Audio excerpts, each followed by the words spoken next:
আল্লাহ বলে, বান্দা আমার মতো দয়ালু মনিব থেকে কেড়ে তোরে আলাদা করে দিল।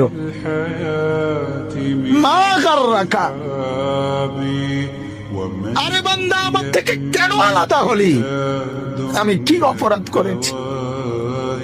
সারাদিন আসমানে আলো দিয়ে আমি অন্যায় করছি, আজ আবার রাতের বেলা ঘুমের পরিবেশের জন্য অন্ধকার করে দিয়ে আমি অপরাধ করছি।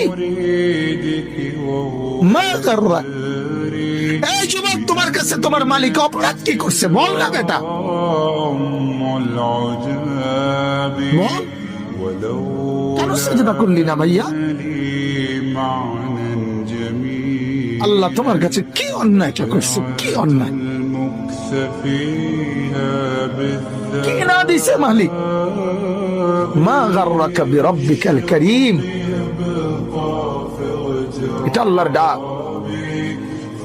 আল্লাহ বলেন, বান্দা কে রে তোরে আমার থেকে আলাদা করলো?